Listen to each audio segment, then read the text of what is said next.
Of all the names that you can name this film from the world of John Wick, Ballerina, that's way too long, homies. Like, I'm not saying that moving forward. We're just gonna literally call it Ballerina.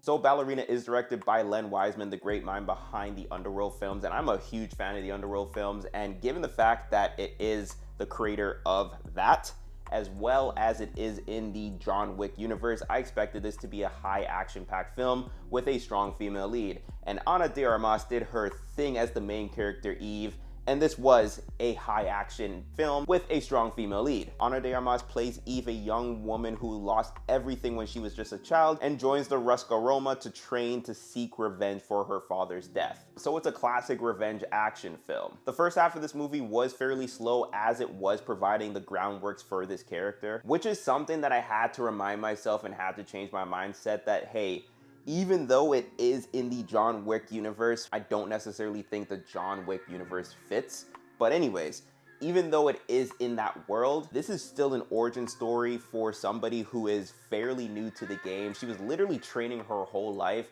and was really only in the game for about 2 months. So yes, the fights at first were a little bit more jaded because she was getting that real life experience, because she never had that. Whereas John Wick, he was well established from the jump and everybody knew his name. I did find the script and acting to be more developed, and this film played with the theme of choices and the consequences of those choices. There was this one line, and it's not necessarily a spoiler, but it was down the lines of, are you going to be tempted out of the Garden of Eden again, Eve? And I was like, damn, that hits really hard, because the organization, the Continental, is very much like the Garden of Eden. It takes care of its people, and there are very strict rules and guidelines. So as long as you're following the rules, you are good. But as soon as you break those rules, you're casted out and you're pretty much dead to everybody, literally and figuratively speaking. The film does take place between chapters 3 and 4, which I thought was pretty cool because it showed scenes from chapter 3 but at a different lens. And honestly, the second half was really fire. It was exactly what I had hoped for this film. Yes, it did take some time to get there, but I wasn't necessarily bored along the way. And I know some people didn't necessarily like the John Wick movies because it's really just fight, fight, fight,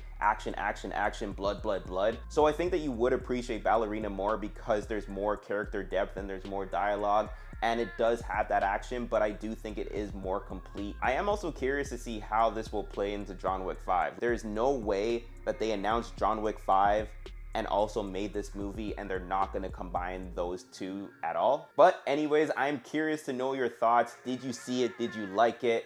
How would you pin it up against the other John Wick movies? It's not a John Wick movie, but it's in that world. Yeah, drop a comment. Don't forget to hit that subscribe button, and yeah, that's about it.